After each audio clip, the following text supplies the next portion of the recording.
Welcome to the Brand New Me podcast. I'm Frances. And I'm Pam. And we are two women passionate about helping others thrive in life, not just survive. In each episode, we're going to find creative ways to offer hope for your future through our own life experiences. So join us every week as we learn together that we really can be a brand new me.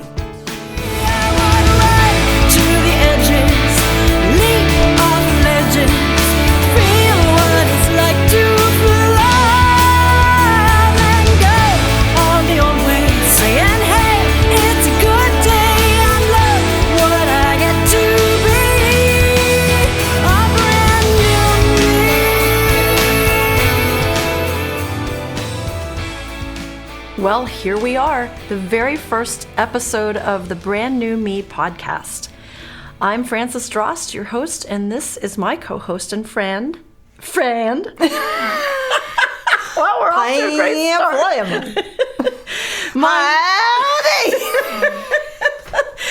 Well, this is my friend, Pam. How are you, Pam? I am good, and this is great being here, Frances. We've really been looking forward to this. I know. And it's been kind of a year that we've been talking about it. But you know what's great? We get to talk about things that people are struggling with, and really we want to talk about how to enjoy living. Because I think when we get older, we start to just settle into life and not really live it. And that's why the whole concept of Brand New Me is awesome. Well, there's been a lot of work done in my life and my heart, and that's what's brought about a brand new me.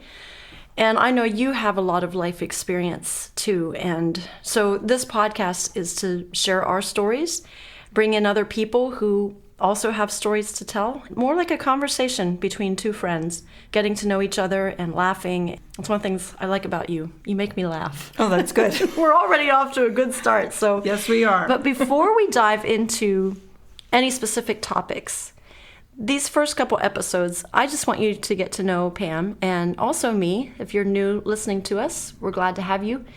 And so you're just going to get to know Pam and I and how we got to know each other. And then we'll get more into specific topics about things in life that we go through. We each have our own stories to tell. And we've both been through stuff and we've survived. And I feel like what you've been through is way bigger than mine. But you know what? It doesn't really matter.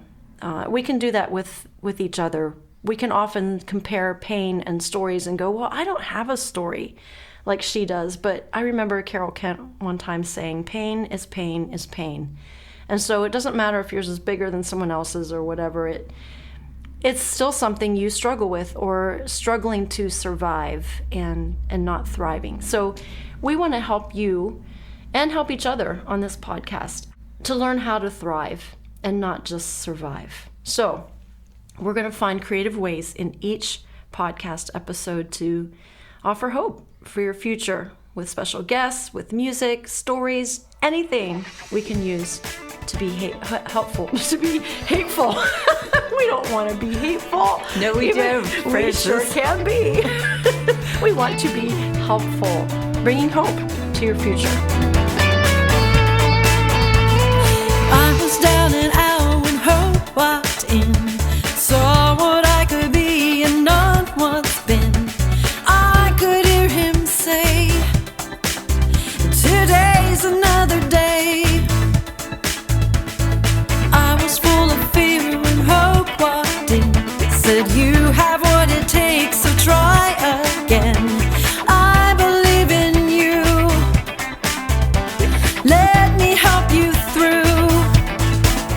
You know what? Hope is my favorite word. Also, I have a grandchild named Hope, so that helps too. Wow. Okay. But you know what? Hope, even the scripture says without hope, we don't have a vision. And without a vision, we perish. And I certainly don't want to perish, and I know you don't either. I love this quote from Thoreau, and this is a very deep quote, Frances. Why do you say that? Because it is, and I just love it. You think I can't go deep? I think you can go so deep. Okay. The quote is, most men lead lives of quiet desperation and go to the grave with a song still in them. And I don't want to go to the grave with my song still in me. I want to get that song out before I go see Jesus. I agree. I'm just curious, do you feel like your song has changed over the years? Oh, my song definitely has changed. You've had like a whole lot of songs. Yes, I've had a lot Yeah. of songs, and I don't want to hide them. I want to be able to speak them out and share so that people can grow from them and learn from them and help them just overcome. Yeah. Well, I remember the first time I met you over 6 years ago. You were cooking omelets in the cafe, and I'm always impressed by any woman who can cook. Not just cook, but for lots of people and not get frazzled. You were energetic, talkative, and made a great omelet at the same time. Well, I love cooking, and most women will not admit to that, but I love cooking, and I love cooking under stress. Okay, we are not alike at all in that area. Well, not too long after that, your daughter Megan, how old is Megan? Megan is 37, and if she's younger than that, hopefully she won't hear this podcast. I bet she will. And she has how many kids? She has 6 children. 6. Oh my goodness. Well, anyway, your daughter Megan stood up in church one day and shared a story about her dad. I don't remember anything else about that service except that she said he had been a pastor who committed suicide. And I sat there in shock. And like I said, I don't remember anything else about that day. I was shocked that the church was giving her a place to share her story. I mean, most people, let alone churches, never even say the words out loud, let alone tell the story. And it wasn't the first time this church had walked through that with someone. And I loved that they were willing to bring it out in the open and talk about it. And you know what? That's part of my passion, I know it is. to not sweep suicide and Christianity under the rug. I think it's really important to talk about it. Yeah, well, you know all about it because you've lived with someone who went through it. And my next memory of you is running into you at Starbucks. And I wasn't sure how old you were, but I was pretty sure you were older than me. And there you were, blonde, vivacious, older woman holding your own there in Starbucks with all the youngins.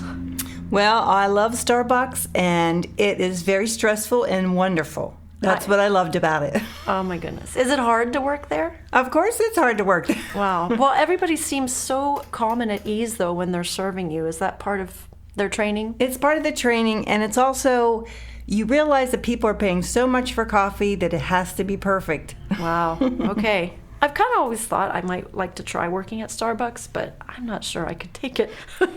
You can do it. You can do it. No, it's not on my bucket list, but I shook my head in wonderment as you told me this was your job because you had decided that working at Starbucks would get you out of the house, and you were also dating guys through an online dating service.